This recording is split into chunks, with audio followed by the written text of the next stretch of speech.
যে দল গণহত্যা চালিয়েছে সেই দল আর কখনো বাংলার মাটিতে রাজনীতি করতে পারে না।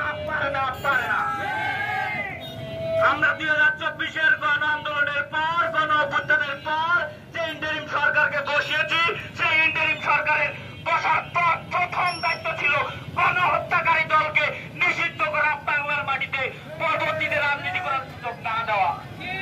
কিন্তু তারা তাদের ক্ষমতায় বসে নিজেদের আঙ্গুল ফুলে কলা গাছ বানাতেই ব্যস্ত, নিজেদের আখের গোছাতেই ব্যস্ত। পরবর্তীতে যেন কোন সরকার আসলে তারা যেন ঠিক আওয়ামী লীগের নেতাদের মতোই ভিন থেকে বাড়ি দিয়ে নিজেদেরকে প্রতিষ্ঠিত করে সেখানে সুন্দর থাকতে পারে।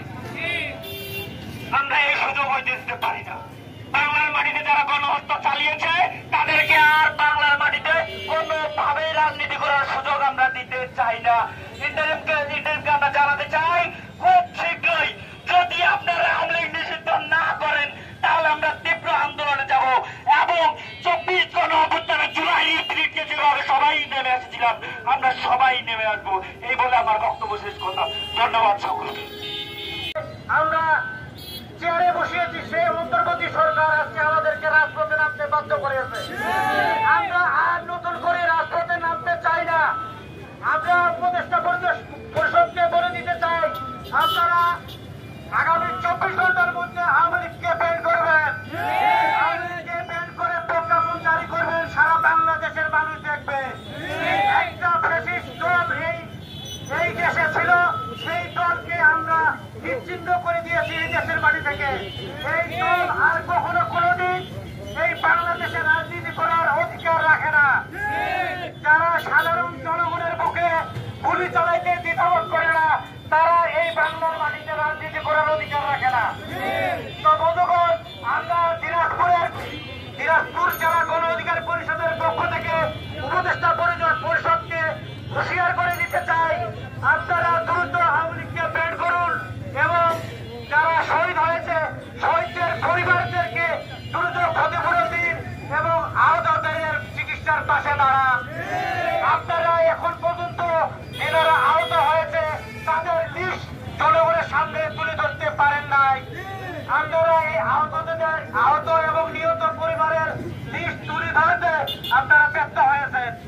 তো আমরা গণ অধিকার পরিষদ দিনাজপুর জেলা শাখা থেকে বারবার হুঁশিয়ার করে দিতে চাই, আর যেন কোন ফ্যাসিস্টের দোসর এই দেশ থেকে পালিয়ে যেতে না পারে। আপনারা ভালো করে জানেন সাবেক রাষ্ট্রপতি উনি কিভাবে দেশ থেকে পালিয়ে গেল, এই জবাবটা জনগণ বারবার জানতে চায়।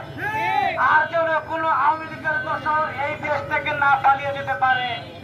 এবং যারা এই দেশে সাধারণ ছাত্র জনতার বুকে আগুন এবং গুলি চালিয়েছিল তাদেরকে ইন্টারপোলের মাধ্যমে বাংলাদেশের বাড়িতে নিয়ে আসে আপনারা বিচার করবেন, এইটুকু আমরা আশা করি আপনাদের কাছে।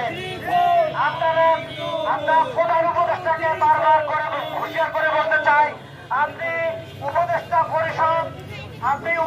পরিষদ দ্রুত সংস্কার করুন। এই উপদেষ্টা পরিষদ দিয়ে আপনি দেশ চালাতে ব্যস্ত হচ্ছেন। আপনি যদি ব্যর্থ হন তাহলে বাংলাদেশ ব্যর্থ হবে। প্রধান উপদেষ্টা থেকে আরো বলে দিতে চাই, গণ অধিকার পরিষদ দিনাজপুর জেলা শাখা আপনার পাশে আছে এবং থাকবে। আপনি উপদেষ্টা পরিষদ সংস্কার করুন এবং যদি সংস্কার করতে ব্যর্থ হন সর্বদলীয় সরকার করার জন্য পদক্ষেপ নিন।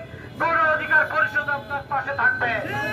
তো আমি আর বক্তব্য না বাড়াই, আমি সভাপতি বক্তব্য এখানে শেষ করতেছি।